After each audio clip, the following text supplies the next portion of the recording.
오늘 이렇게 추운데 와주셔서 너무 감사합니다. 저는 사실은 아까 그냥 담당 기자분이랑 대분 오시면 이렇게 동그랗게 앉아가지고 개인 상담해야겠다고 말씀드렸었거든요. 멋진 소개 감사드리고요. 제가 행복에 대한 관심을 갖기 시작한 게 사실은 레이디 경영에 관심을 갖고 처음 이제 제가 나름대로 사회에 뭔가를 해야겠다 생각한 게 이제 레이디 경영에서 인터뷰를 시작한 거예요. 근데 6년 모두 72회인데 두 분이 겹치세요. 김미화 코미디언 김미화 씨랑 그다음에 어몽길 산악대장이랑 두 분 겹쳐서 70명 정도를 봤는데 그게 어쩌면 여태까지 제가 살아온 인생 중에 가장 즐겁고 재밌었던 일인 것 같아요. 오늘은 여러분들 행복에 대한 얘기를 좀 드리려고 해요. 거창한 건 아니고요. 그냥 편안하게 들으시면 되고요. 혹시 여유가 되면 제가 올해 한 일 중에 제일 잘한 게 산티아고를 갔다 왔거든요. 산티아고 순례길 아시죠? 네. 그 얘기를 조금 들려드릴게요. 거기서 깨달은 바가 행복과 많이 연관이 돼서 그 얘기를 좀 해드렸으면 좋겠고요. 제 소개를 하자면 저는 정신과 전문이고요. 병원을 하고 있고 그다음에 해피언스라는 연구소를 하나 하고 있어요. 레이디 경영이 2009년부터 유명했던 썼고 요즘은 이코노믹 리뷰라는 데다가 그냥 행복은 과학이다. 침대만 과학이냐 행복도 과학이다 라고 해서 글을 쓰고 있고요. 트위터 열심히 하려고 하는데 잘 안 돼요. 네. 책을 몇 권 내서 이 중에 심리학 초콜릿은 조금 많이 팔려서 중국말로 번역돼서 팔기도 한대요. 인쇄는 어떻게 들어올지 모르겠지만 중국은 그런다는 것 같아요. 비행기에서 좀 난리치는 중국 사람들 제 책도 좀 어떻게 돌려주시면 좋겠는데 저는 정신과 의사가 되려고 의과대학을 들어왔어요. 공부 되게 열심히 했겠죠. 고등학교 때. 그래서 어머님이 되게 좋아하셨어요. 근데 그때 제가 정신과 의사가 되게 영향을 주신 분이 바로 이분이에요. 누군지 아세요? 프로이트. 네, 프로이트. 이분이 쓴 책인 정신분석인문이라는 책을 고등학교 2학년 때 처음 봤어요. 이 책 보신 분 계세요 혹시요? 저희 어머니 워낙 책을 좋아하셔서 서재에 가면 별의별 책이 다 있는데 그 중에 한 권을 꼽아서 본 건데 너무 재밌는 거예요. 고등학교 2학년 학생이 보기에는 너무너무 야해. 리비도에 대한 이야기, 성변태에 대한 이야기, 이런 얘기 나오니까 얼마나 재밌어요. 후끈후끈하잖아요. 이때 유행하던 책이 차탈레 군의 사랑이 있었는데 그 책 들고 버스 타면 어른들이 막 째려보세요. 근데 저 책 들고 버스 타면 자식 괜찮은데 이렇게 봐주셨단 말이에요. 그런데 그 책에는 반드시 성에 대한 내용만 나오는 것이 아니고 인간이 행동하는 이유, 또 사고하는 이유, 감정의 이유들이 설명됐고 만약에 그게 제대로 기능을 못해서 우리 감정과 사고와 행동 이상이 생기면 어떻게 고쳐야 되는 얘기가 나오더라고요. 정신과 의사를 해야겠다 해서 마침내 정신과 의사가 되고 공부를 하다가 제가 관심을 갖게 된 분야는 정신과 환자, 정신과 질병, 정신과 치료에 대한 너무 무지한 사회에 대한 변화를 갖기 위해서 퍼블릭 에듀케이션에 대해 굉장히 관심을 가졌어요. 그래서 1998년도부터 칼럼을 쓰기 시작했고 나름대로 책도 쓰고 이렇게 활동을 해오다가 그렇게 한 10년 정도 하니까 제 나름대로는 조금 보람이 있게 된 거죠. 변화가 생긴 게 저희 병원에는 오늘도 왔었는데 남자친구랑 헤어지고도 상담을 받으세요. 네. 근데 그게 사실은 굉장히 옛날 같으면 이상한 사람들이랑 가고 막 그럴 것 같았는데 지금 되게 문턱이 낮아진 거죠. 근데 문턱을 낮춘다고 해서 바뀌느냐? 실은 그렇지 않다는 거죠. 자살은 계속 늘고 있고 정신과에서 되게 죄송해요. 그런 문제에 대해서는. 사람들은 좀 더 불행하다고 그러고 우울한 사람 더 늘고 이게 병이 나기 전에 문턱을 낮춘다는 얘기는 병이 나면 빨리 오게 만든다는 얘기인데 병원에 오기 전에 어떻게 예방할 수 있는 방법이 없을까 고민하던 찰나에 이분을 만나게 됐어요. 이분은 잘 모르시죠? 마틴 셀리그만이라고 긍정심리학을 만드신 분이에요. 만드신 건 아니죠. 긍정심리학을 정립하신 분이에요. 긍정심리학이라는 것은 기존의 심리학은 우울, 불행, 불안, 불면증 이런 것들을 연구하는 것이라면 긍정심리학은 행복, 안녕, 심지어 성취, 경제적인 획득 이런 것까지도 얘기를 하거든요. 그래서 이 사람을 만난 다음에 긍정심리에 관심을 많이 갖기 시작했고 그래서 인터뷰도 진행되고 그랬던 거예요. 두 분이 굉장히 위대한 정신과 의사죠. 위대한 두 정신과 의사의 공통점이 뭐예요? 그죠? 여러분은 혹시 위대하게 될지도 모를 정신과 의사를 얘기를 듣고 계신 거예요. 집중하셔야 돼요. 그래서 이제 이런 연구소를 만들어서 뭐 행복에 관해서 오늘 같은 경우는 이제 교육에 관련된 거겠죠. 지금 강연하는 게 이런 것들 하고 있습니다. 자, 오늘 보실 내용이에요. 우리가 얼마나 행복하고 행복은 도대체 뭔지, 어떤 조건이 필요하고 어떻게 실천하면 될지 생각을 해볼 거고요. 첫 번째, 우리나라가요, 2012년도 통계인데 전 세계에서 19위 정도 한대요. 굉장히 잘 살고 경쟁력 있는 나라잖아요. 그렇죠? 그런데 OECD 국가 중 잘 사는 나라긴 해요. 이들 국가 중에서 우리나라가 얼마나 행복 순위가 되냐면 끝에서 두 번째. 우리 밑으로는 형제 나라 터키와 멕시코가 있어요. 근데 어린이 청소년들은 더 심각한 게 가장 바닥이에요. 이건 문제거든요. 제가 행복을 얘기하면서 결국은 내가 행복해져야 우리 가정이 행복해지는 거고 또 내가 행복해서 아이들한테 적절한 교육, 양육을 시키면 걔들도 행복할 수 있고 행복이 대물림되는 거거든요. 불행이 대물림되는 것보다 훨씬 낫잖아요. 그죠?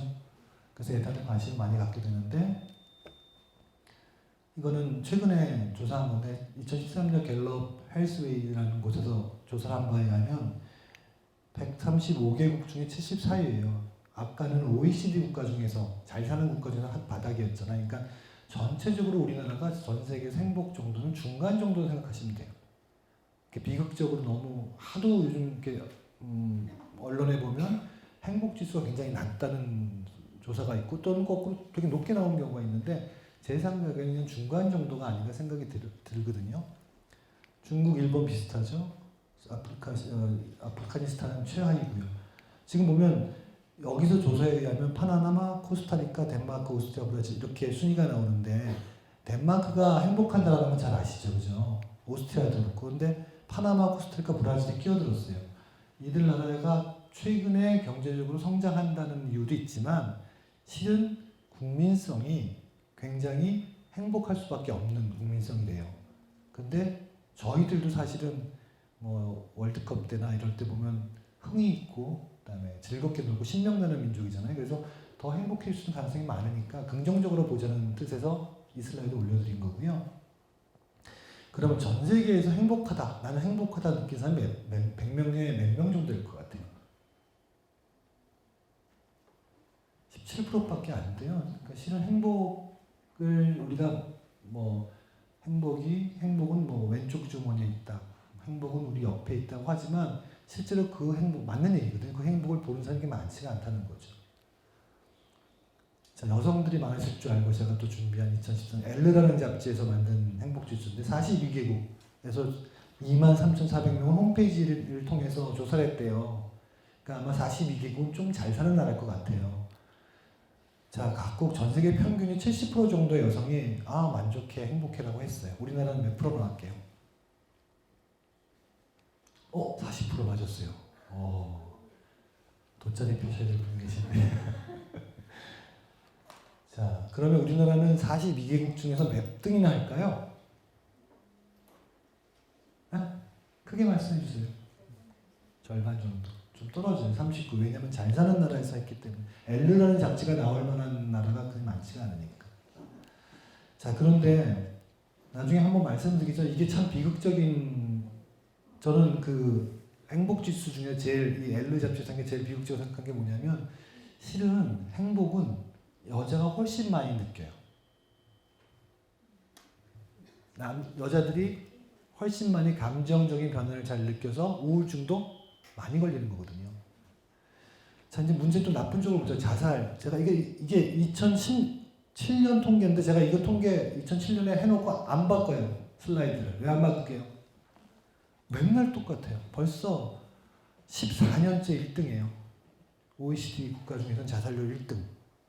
그것도 평균의 2배예요. 2배. 연령층 2012년부터 그러니까 2년 전부터는 전 연령층 1위예요. 정말 문제가 많죠, 그죠?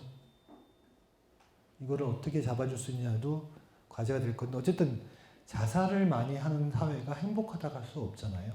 그러니까 우리가 지금 행복에 대해서 자꾸 생각하고 얘기를 듣고 이렇게 나오시어 듣는 이유는 반대로 우리가 좀 불행하다고 느껴서 그런 거 아닌가 생각이 들거든요. 자, 근데 행복하는데 행복이 도대체 뭔가? 행복이 뭐길래 이게 왜 중요하냐면요. 학문이 되려고 그러고 이게 심리학 안에서 놀아나게 되니까 심리학 안에서 연구를 해야 되면 정의가 똑같아야 되잖아요. 그죠?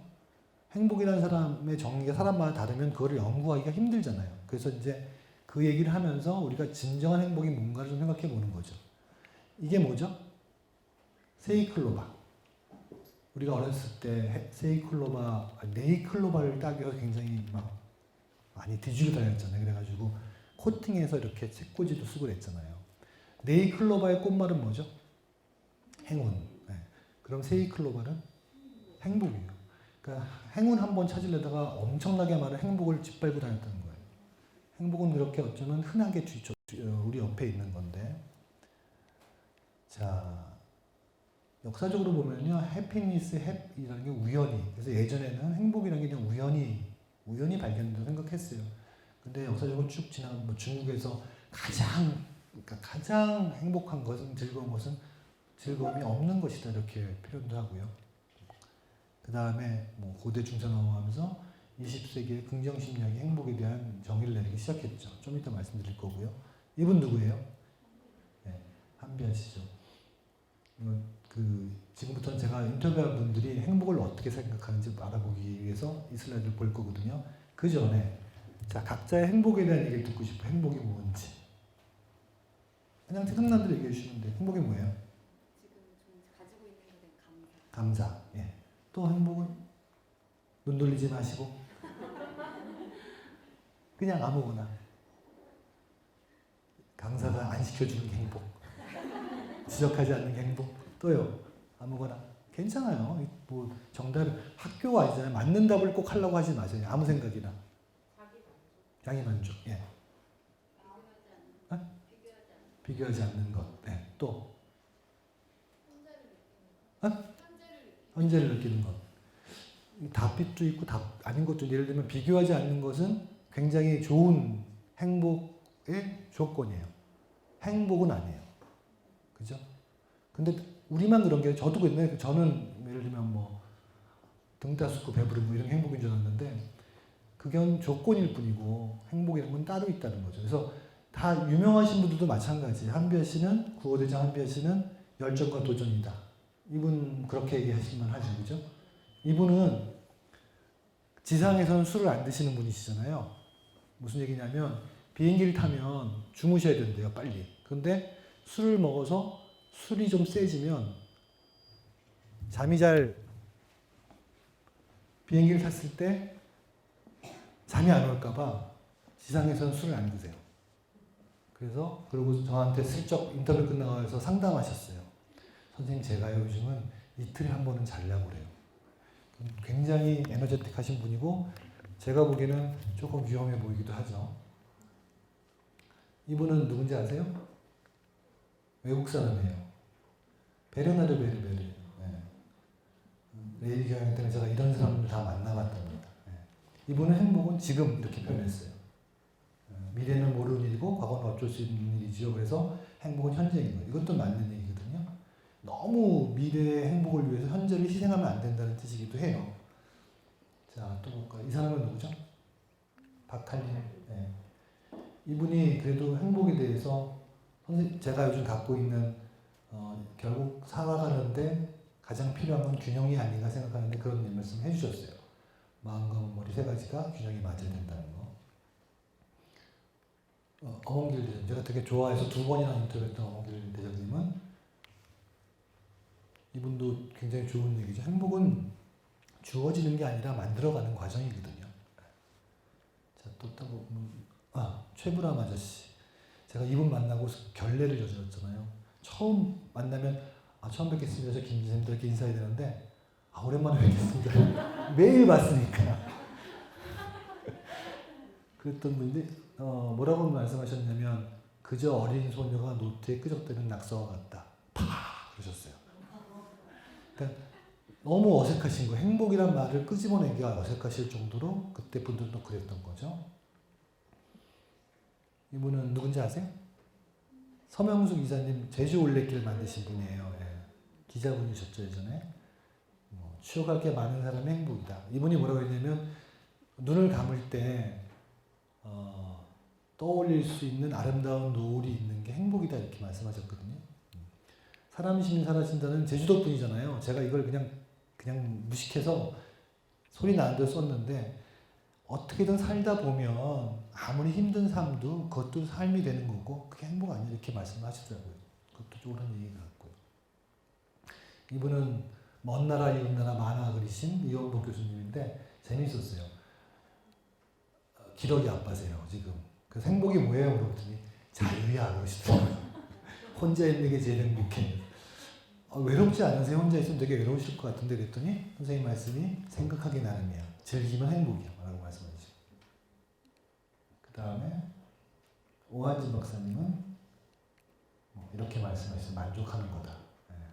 그리고 박원순 신앙님은 하고 싶은 걸 하는 것이다. 이것도 행복의 조건이죠. 하고 싶은 걸 하는 것은 행복의 조건이고 이분은 너무너무 일을 열심히 해서 그날 제가 들은 얘기로는 밑에 분들이 너무 힘들어 하신대요. 그리고 이거는 조효 전 장관은 스스로 참 만족하다고 느낄 때 그리고 참 자랑스럽다고 생각했을 때가 행복한 것 같아요. 행복했을 때는 언제나 그들 중에 하나였어요. 근데 이분을 여기다 올린 게 70명주에 올린 이유는 가장 정답에 가까운 대답을 하신 거거든요. 행복이라는 게 뭐냐 하면 여러분들이 보시다시피 행복은 다 달라요. 그게 굉장히 중요한 포인트는 다 달라요. 똑같으려고 하지 마세요. 그래서 뭐라고 표현하면 행복은 즐거움과 의미를 갖는 두 가지 포인트는 즐거움, 의미예요. 재미만 있다고 행복이 아니고 의미만 있다고 행복이 아니에요. 두 가지가 같이 있어야 되고 그게 포괄적인 내가 경험하는 사람마다 다를 수 있는 어떤 한 포인트가 아니라 여러 가지 포인트가 합쳐진 그런 경험을 하는 것이 행복이라는 거죠. 자, 이번에 행복의 조건에 대해서 볼까요? 행복의 도대체 조건이 뭐가 있어 행복할까? 이 사람은 세상에서 제일 작은 사람이에요. 네, 난장이라고 그러죠. 손을 봐서 아시겠지만 뒤에는 세상에서 제일 큰 사람이 서 있어요. 사람이 미소를 너무 예쁘죠. 미소 짓는 게 너무 아름다워요. 근데 미소가 거짓 미소와 진짜 미소로 나눠지는 건 아세요? 거짓 미소가 있고 진짜 미소. 그러니까 쉽게 말해서 접대용 미소가 있잖아요. 비행기 스튜어디스들이 짓는 미소라고 하더라고요. 네. 저는 그렇게만 웃어도 좋던데. 땅콩 봉지만 안 던지면. 그런데 하버드 대학에서 진짜 미소를 짓는 졸업생과 졸업 앨범을 찍잖아요. 그때 가짜 웃음 짓고 사진을 찍은 졸업생들을 나눴어요. 두 그룹을 오랜 기간 몇십 년을 조사를 해보니까 진짜 미소를 짓고 있는 사진을 찍었던 그 학생들이 훨씬 오래 살고 훨씬 행복하고 훨씬 돈까지 많이 번다는 거죠. 그래서 진짜 미소를 짓는 게 되게 중요하다는데 진짜 미소의 포인트는 눈 옆에 있는 자글자글한 주름이에요. 그리고 광대뼈가 약간 올라가고 이 끝이 올라가는 게 진짜 미소죠. 근데 이제 우리나라는 요즘 진짜 미소가 자꾸 없어지죠. 왜 그러죠? 그래 보톡스 때문에 보톡스. 다 주름을 지우잖아요. 이렇게 예쁜 건데.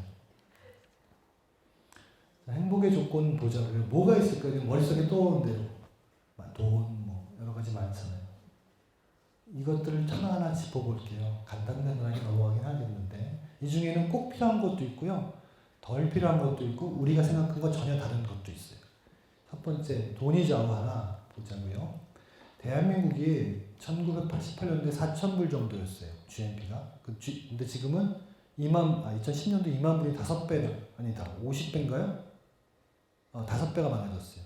그럼 우리가 5배나 행복해졌을까요? 제가 1988년도에 본과 3학년 때인데 그때가 훨씬 더 행복했던 것 같은데 저만 그런 게 아니고 조사를 해보니까 중산층이라고 느끼는 사람은 그러니까 이거는 당신이 중산층이라고 생각해요? 서민이라고 생각해요? 물어본 거예요. 중산층이라는 건 경제적인 안정감 더하기 행복이거든요. 행복한 사람이 98년도에 58%였는데 2010년도에 5배나 돈을 많이 버는데도 더 줄었어요. 뭔가 잘못된 거죠. 돈이 많다고 행복한 건 아니라는 거죠. 그로스 내셔널 프로덕트에서 그로스 내셔널 해피니스로 국민들의 어떤 행복 또는 국민들의 삶의 질을 평가하자는 거죠. 이거는 GNP 하는 거고요. 저희들이 옛날에 하도 외치던 GNH라는 건 1972년도에 부탄의 국왕이 만든 거예요. 부탄의 국왕이 자기 나라의 국민들을 지도하고 이끄는 데는 행복이 주가 되겠다 생각한 거죠. 행복이 국가 정책의 중심이 됐어요. 얼마 전에 오셔가지고 텔레비 나오지 않으셨어요, 국왕이? 그래서 부탄이 GNP는 137인데 GNH는 8위예요.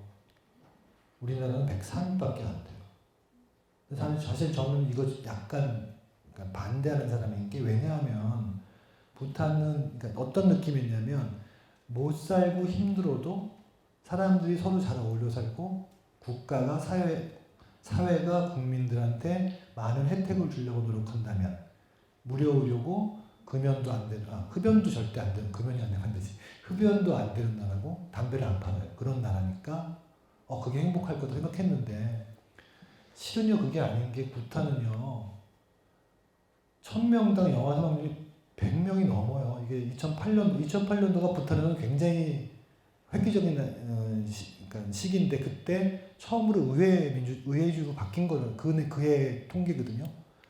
우리나라는 187인데 순위 위에부터 다 나쁜 거란 말이죠. 위에는 아프리카 나라들 막 있어요. 아이가 태어나서 죽는데 그게 정말 행복한 나라예요? 아니란 말이죠. 그래서 그 이후의 조사를 보면 덴마크, 오스트리아, 덴마크, 스웨덴 이런 거 막 올라가요. 그 나라의 특징은 뭐냐? 세금을 많이 내요. 그래서 그 세금이 다 국민한테 돌아가요.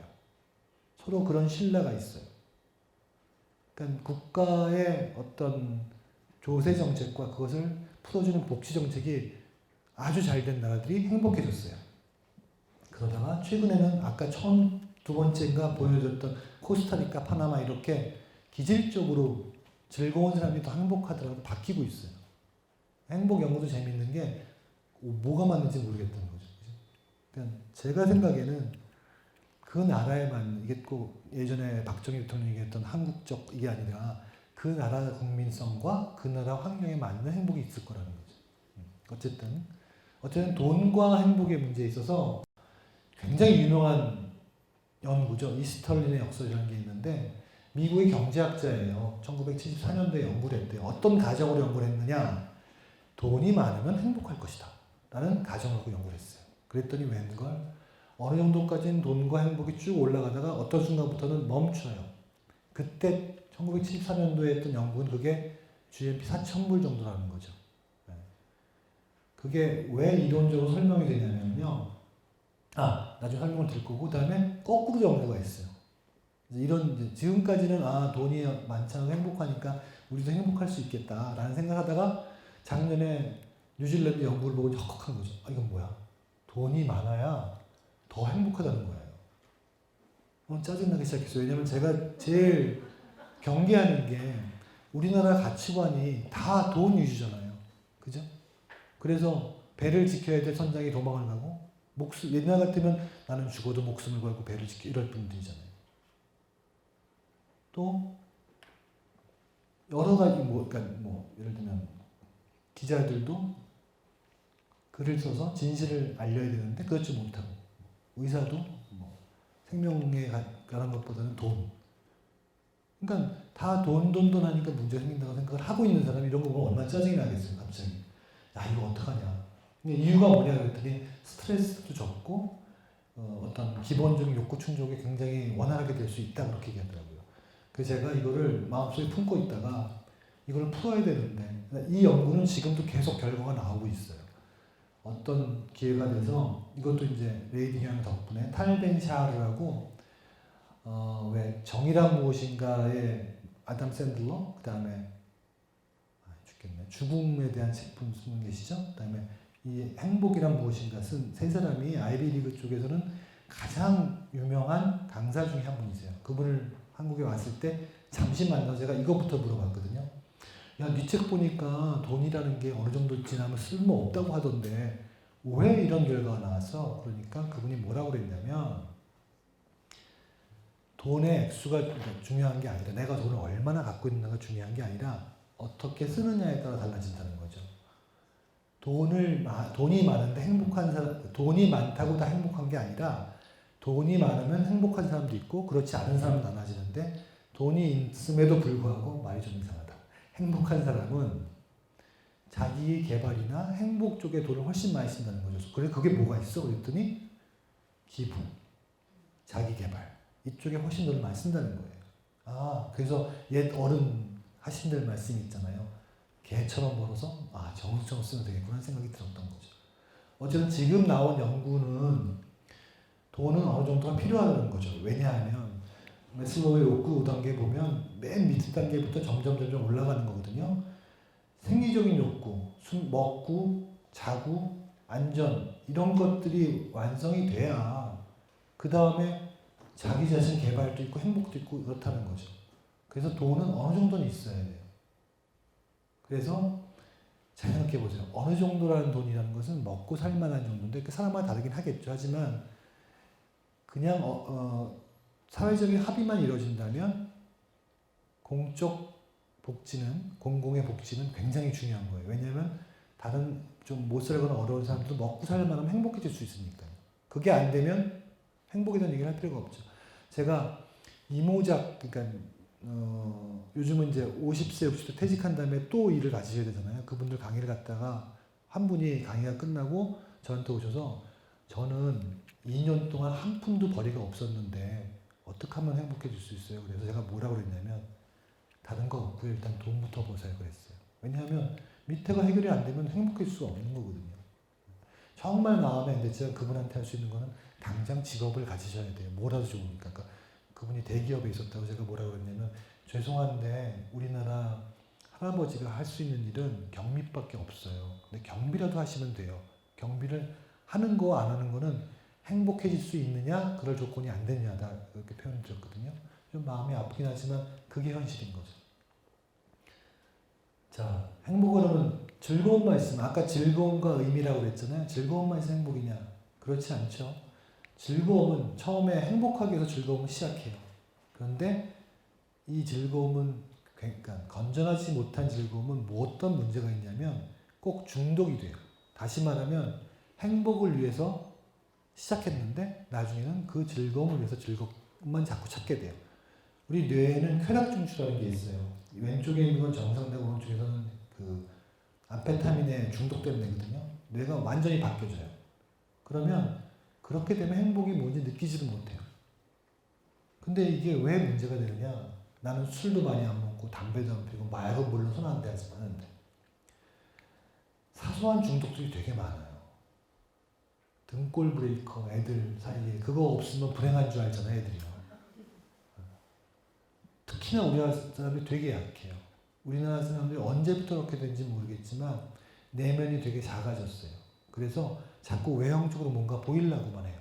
그러니 세계 명품이 제일 비싼 나라도 우리나라예요. 그래야 먹히거든요. 그렇게 중독이 안 됐으면 좋겠어요. 전 다 이렇게 되니 어떨 때는 나도 좀 좋은 걸 한 가지 갖는 게 더 좋은 거 아니야? 그게 행복한 거 아니야? 착각하는데 전혀 아니라는 거죠. 성공해야만 행복할 것인가? 이게 어려운 문제예요. 근데 이제 이런 차원에서 보자고요. 그림을 하나 그려볼게요.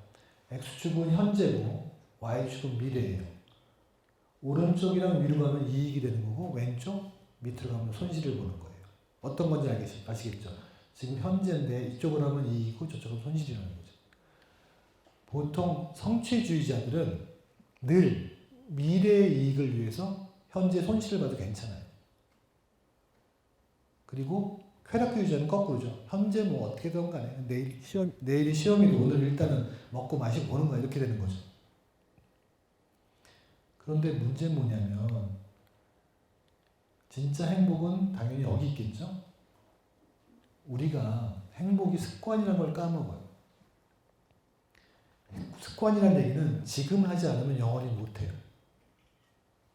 더더군다나 이제는 뭐 이제 예를 성공한다. 내가 이때부터는 좀 놀아볼 거야가 옛날에 은퇴 시점이었어요. 50, 60. 그리고 한 10년, 20년 잘 놀다 보면 돌아가셔야 돼요. 근데 지금은 100년까지 살잖아요. 100살까지 평균. 살 거예요. 올해가 89. 제 나이, 여명은 남은 여명이 제가 한 39년 정도 남았어요. 앞으로. 근데 그때 만약에 내가 은퇴 시점에서 시간이 많이 남았는데 그때 즐길 수 있을까? 못 즐기거든요. 또 뭔가 해야 되거든요. 그러니까 현실과 미래의 관계에서 적절히 배분하는 게 제일 좋다는 거죠. 하지만 성취했을 때 느끼는 행복도 대단한 거거든요. 근데 문제는 제가 정신과 의사 되려고 공부를 했으니까 고등학교 때 공부를 좀 잘했겠죠. 그죠? 1등 해봐야 한 3, 4개월밖에 안 가요. 왜냐면 그 다음에 기말고사 봐야 되잖아요. 기말고사 보면 중간고사 또 봐야 되잖아요. 그러니까 성취가 주는 내 행복감이라는 게 짧아요. 그러니 성취가 중요하게 하지만 거기에 너무 포커스를 맞추다 보면 지쳐요. 금방. 남산의 소나무 중에 제일 높은 거는 딱 하나밖에 없잖아요. 하나가 되려고 1등이 되려고 노력하다 보면 너무 지친다. 그럼 행복을 누릴 수 있는 여유가 안 생겨요. 적절하게 잡아주는 게 중요하고요. 자, 팔자소환이다. 우리 유인 기자님 이거 웃으셨는데 저도 이거 팍 웃었거든요. 근데 이게 거의 30% 차지해요. 짜증나죠. 태어날 때 팔자 좋은 사람도 행복하게 태어난다니까요. 남성, 여성만 저는 남성이잖아요. 남성은 행복을 잘 못 느껴요. 진화론적으로 그래야 일에 매진할 수 있거든요. 유전적 기질 성격, 정말 행복하게 태어난 사람도 있잖아요. 보면 세상만서 태평한 사람. 그런 친구가 같은 사무실에 있으면 무지 힘들죠. 그죠? 왜냐면 성취를 하려면 조금 긴장하고 좀 뭔가 막 쫓겨야 되거든요. 근데 안 쫓겨요, 절대로. 그런 경우가 진짜 존재하고 아까 얘기했던 30% 정도가 좌지우지해서 행복 유전자를 좀 발견하려고 노력을 되게 많이 해요. 환경도 그렇잖아요. 어떤 경우, 그러니까 지금 아프가니스탄에 내가 태어났다고 하면 얼마나 불행하겠어요. 늘 쫓기고. 하긴 미국의 사람들이 우리나라 맨날 김정은이랑 얘기하다 보면 그 사람들 똑같이 생각하겠지만 너무 다행이라는 생각이 들잖아요. 실제로 환경이 좋지 않으면 행복하기 어려울 거고. 건강 또는 장애. 만약에 로또가 됐어요. 로또 당첨이 됐어요. 그러면 얼마나 행복할까요? 무지무지 행복할 거예요. 얼마나 갈 거예요, 그게? 연구에 의하면 1년도 안 간다는 얘기가 있거든요. 그러면 내가 교통사고가 나가지고 하반신 물구가 됐어요. 그럼 그 고통은 얼마나 갈까요? 그것도 1년밖에 안 가요. 우리 몸에는 셋 포인트라는 게 있어요. 내가 현재 유지하고 있는 행복에서 떨어지면 다시 올라가게 해줘요. 유전적으로. 그러니까 이 유전적으로 셋 포인트가 되게 높은 사람은 항상 더 행복하겠죠, 그죠? 그게 좀 억울하긴 하지만 어쨌든. 그래서 셋 포인트라는 게 있기 때문에 불행에 빠져도 그 불행 때문에 더 밑으로 가라앉지 않으면, 그러니까 쉽게 말해서 우울증에 빠지지 않는다면 1년 안에 돌아와요. 자, 이혼한 사람이 불행할까요? 아니면 별거한 사람이 불행할까요? 별거 중인 사람이 불행할까요? 별거 중인 사람이 훨씬 불행해요. 왜냐하면 끝나기 전까지 계속 바닥에서 헤매야 되거든요. 근데 끝나면 1년 내에 돌아온다는 거죠. 중요한 개념이고요. 그래서 억울하지만 팔자소관이라는 게 있다는 거죠. 자, 이제 이거는 자녀분들 계신 분들은 잘 들어주시는 게 행복은 교육하기 나름인 게 확실한 것 같아요. 제가 제일 많이 받는 질문 중에 하나가 애들을 스파르타식으로 키워야 맞아요? 자유방임으로 키워야 맞아요? 라고 물어봐요. 어떤 게 애들이 행복해질까요? 자유방임. 틀린 말도 아니고 맞는 말도 아니에요. 왜냐하면 스파르타로 키우면 짓눌려 지내긴 하지만 조직사회 같은 데 적응을 되게 잘하게 돼 있어요. 명령의 소중함도 알고 또 잘 순응해요. 그러니까 요즘같이 대기업 남성 위주의 문화가 있는 곳에서는 스파르타식으로 키우는 게 더 유리할 수도 있어요. 그리고 스파르타식으로 키우다가 잘못되면 우울증에 빠지겠죠. 그죠? 자유방임으로 키우면 어떨까요? 하고 싶은 대로 하고 싶은 대로. 좀 버르장머리는 없더라도 스스로는 되게 행복해요. 하지만 남들이 볼 때 조직사회에 들어가면 잘 못한다고요. 어느 쪽으로 키우셔도 상관없어요. 제일 나쁜 거는 가끔 스파르타, 가끔 자유방임이에요. 어떻게? 엄마 마음에 따라서. 기분 좀, 그래, 오늘 뭐 이거 밥 먹고 아이스크림 좋지, 먹어 하다가 기분이 나쁘면 밥 먹고 아이스크림 살찌잖아, 먹지 마. 애들이 어느 장대에 놀아날지 몰라서 결국은 제일 나쁜 질병으로 치면 극단적인 예지만 정신분열병에 걸릴 수가 있겠죠. 자유방임으로 키우면 애들이 기껏해 성격이 좀 나빠지는 것 빼고는 없단 말이죠. 그럼에도 불구하고 그냥 제 생각에는 조금 점수를 준다면 자유방임. 왜냐하면 행복이라는 측면에서는 그렇게 하고 감정표현 이런 얘기 많이 하시잖아요. 요즘 감정대화법 이런 거 많이 감정 코칭 많이 하시잖아요. 쉽게 말하면 감정을 잘 표현할 줄 알아야 더 행복해진다는 얘기거든요. 행복은 감정적인 요소가 굉장히 많아요.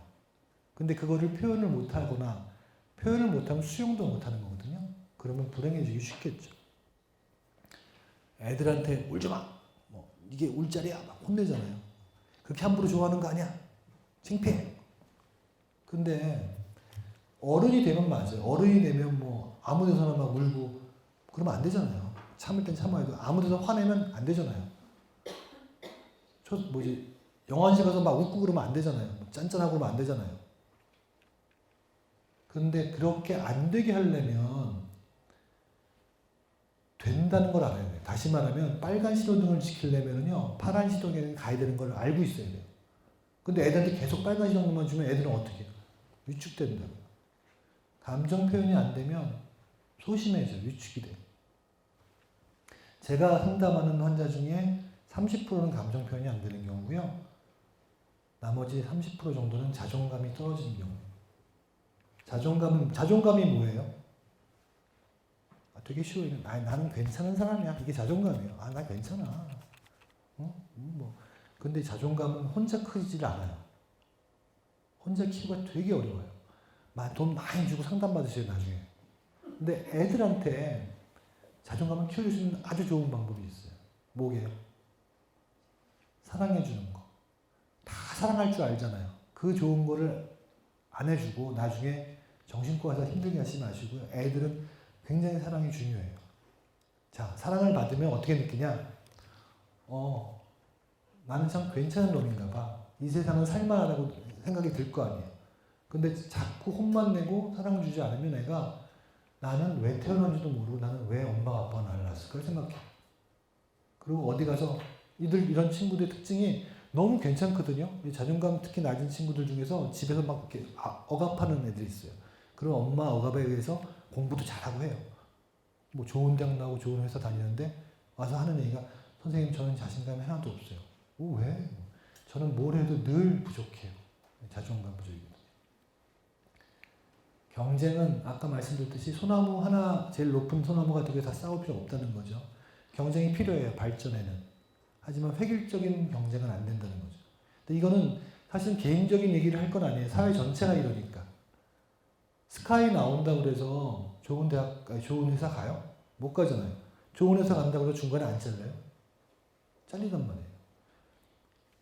결국에는 모든 고등학생들 중에서 스카이를 갈 수 있는 게 1.5%밖에 안 돼요. 거기서 좋은 대학 졸업했다고 해서 좋은 취직 되는 것도 아닌데 왜 그러고 살겠어요? 차라리 자기가 잘하는 걸 지금부터 알려주는 게 중요해요. 이런 또 황당한 질문들이 있는데 굉장히 흔한 질문 중에 하나가 30, 젊은이들한테 너가 제일 좋아하는 건 뭐야? 넌 뭘 하고 싶어? 뭘 잘할 수 있니? 물어보면 없대요. 그게 지금 그들 세대, 그러니까 20, 30대 세대의 부모들이 그렇게 키웠어요. 모든 걸 다 해줬단 말이에요. 어쨌든 조금 벗어났는데요. 이런 문제가 있었고. 행복은 사랑이다. 어떨 것 같아요? 결혼. 미혼이신 분. 우리 학생들 손 안 들어요. 위원이신 분. 네. 죄송한데요. 모든 행복 연구에서 결혼은 절대적인 조건이에요. 수명, 건강, 행복 다. 아닌 것 같은데 내 생각에는. 어쨌든 그렇대요. 자녀. 우리 애기 귀마가 있는데. 학생이죠? 몇 학년이에요? 아, 중3이요. 지금부터 하는 얘기는 못 들은 걸 해요. 아이를 낳으면 2년까지는 행복이 막 올라가요. 네, 2년이 딱 지나면 쭉 떨어져요. 그래서 최악이 중2 때 최악이에요. 언제까지 가냐면 대학교 졸업할 때, 대학교 입학할 때까지 가요. 대학교 입학하면 다시 올라오기 시작해요. 가족이. 그거는 뭐, 이거는 연구를 왜 하는지 모르겠어요. 그거 뻔한 거 아니에요? 집에서 맨날 보는데. 그 자식은 약간 양면적인 요소를 갖고 있는 거죠. 아, 중3짜리 학생이 있어서, 그래, 뭐, 그냥, 중요한 거예요. 저 문제에 대해서는 좀 당황스럽네요.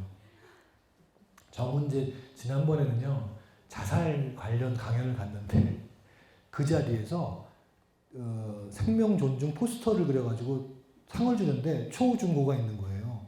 자살 얘기를 못 하겠는 거예요, 도저히 애들한테. 더 자극될까봐. 막 고민하고 있는데, 그 관계자분이 딱 상 밖에 가서 애들 다 보내더라고요, 집으로. 그래서 간신히 했는데, 오늘도 좀 유사한 상황이 됐네요. 저 문제는 행복학자들이 연구를 안 해요. 왜 연구를 안 하게요? 중요해서. 더 이상 말할 필요가 없다는 거죠. 애정결핍은 자존감과 연관된 거예요. 아이한테 사랑을 주는 게 되게 중요하죠. 사랑을 많이 주는 아이들은 아까 자유방임으로 자유방임으로 키운다고 사랑을 주는 건 아니잖아요. 내 팽개치고 방치하는 경우도 있잖아요. 그런 걸 말씀드린 게 아니라 정말 사랑하면 애들이 하고 싶은 대로 하다가 어느 날 자기 자신을 돌아볼 때가 돼요. 대개는 10대 후반에 되면 자기 자신에 대한 고민을 시작하면서 엄마 아빠의 사랑을 받은 아이는 자기 존재에 대한 자존감이 높으니까 더 아껴주려는 쪽으로 바뀌어요. 그래서 돌아와요. 그러니까 걱정 안 하셔도 되니까 사랑이 굉장히 중요하다는 거고요. 행복은 인간관계로부터 온다. 어떨 것 같아요? 중요해요. 네. 왜 중요하냐면, 아이고, 갑자기 이게 나왔네. 남자들이 나이가 들어서 필요한 거, 여자들이 필요한 거 5가지. 행복하려면. 건강, 친구, 돈, 일, 찜질방. 남자들이 필요한 5가지. 아내, 마누라, 처, 애들 엄마, 부인. 이게 우스운 얘기인데 실제로 남자들이 그렇게밖에 될 수 없는 이유가 있어요. 그걸 잠깐 설명드릴게요. 고독사가 무연고 혼자 죽는 거잖아요. 2011년에 727명이었거든요. 계속 늘죠. 2013년에 1717건이에요. 이거는 확인된 건데, 아, 이거 혹시 무연고 사망일 수 있겠다 하는 거는 11,200건이 넘어요. 우리 사회에서 근데 이 고독사가 할아버지 할머니만 죽는 게 아니거든요. 여기 보면 30대 40대도 있어요. 50대도 굉장히 많아요. 얼마나 외롭겠어요. 그래 죽어가면. 그죠? 그래서 우리 사회는 하루에 5시간마다 한 명씩 고독사를 하고 있다고요. 그래서 넘어가서 왜 그러느냐. 결국 1인 가구가 늘기 때문이겠죠. 1인 가구가 얼마나 느냐면 2010년도에 23.99, 2030년이 되면 30%가 넘어요. 10가구 중에 3가구 이상이 혼자 사는 가구라는 거죠. 자, 이제 아까 얘기했던 남자의 행복 조건과 여자의 행복 조건에 이제 왜 그런지 얘기를 드리는 거예요. 자, 보세요. 20대 때는 남자, 여자 홀로 사는 가구가 비슷하잖아요. 오히려 30대 남자가 좀 느는데 갑자기 줄다가 60대는 여자가 훨씬 늘고 남자는 적어요. 왜 그러게요? 네? 네, 맞아요. 남자들이 죽어서 여자가 많아졌어요. 자, 혼자 사는 독고 할아버지와 독고 할머니 중에 누가 더 오래 살죠? 왜 오래 살죠? 왜 오래 살아요? 첫 번째, 밥을 끓여 먹을 줄 알아서. 웃으시잖아요. 그러니까 저는 그걸 이해해요. 왜냐하면 여자들은 별일이 아니에요. 매일 하셨잖아요. 그거 몇십 년 하셨잖아요. 일도 아니잖아요. 사실 밥 끓여 먹는 거. 남자는 한 번 끓여 먹으려면요. 제가 밥 한 번 한다 3시간씩 걸려요. 3시간씩. 밥 준비해서 설거지까지. 그걸 어떻게 3시간, 한 끼 3시간이면 하루에 9시간씩, 그럼 뭐 잠자고 그러면 뭐 할 일이 없고 큰일 나잖아요. 그게 힘든 거예요. 뿐만 아니라 위생도 마찬가지. 지저분하잖아요. 한 일주일 집사람 없으면 양말을 못 벗잖아요. 벗으면 버적버적해서. 두 번째가 뭐게요? 두 번째, 왜 할머니들이 오래 살죠? 친구 때문에. 외로움에 죽는 거거든요. 남자들은 목적지향적이에요. 그 무슨 얘기냐면 목적이 있어야 그쪽으로 움직이게 돼 있어요. 대화할 때요. 그러니까 회사 다니시는 분, 남자들 많은 회사 보시면 남자들은 옛날 얘기예요. 커피잔 들고 담배 피면서 한 사람이 이렇게 얘기하고 있고 나머지가 원추형으로 둘러싸고 쳐다보고 있어요. 그럼 한마디 계속 끄덕끄덕거리고 있어요. 거기서 끼려고 그러면 그건 도전이에요. 도전. 엄청난 일인데 여자분들은 동그랗게 얘기하잖아요. 그래서 서로 얘기한단 말이에요. 제가 이제 책을 쓰려고 20대 여자분들 한 5명이랑 이렇게 같이 콩다방에서 얘기를 하고 있었어요. 저 처음에 죽을 뻔했잖아요. 제가 상담을 1대1로 해봤지만 그렇게 단체로 앉아본 적 없는데 제가 얘기를 하는데 딴 여자가 얘기를 해요. 이것도 못 참겠는데 지들끼리 얘기를 해요. 도저히. 근데 더 짜증나는 거는 다 내 얘기를 알고 있어요. 다 듣는다는 거예요. 그렇게 관계지향적과 목적지향적은 전혀 다르거든요.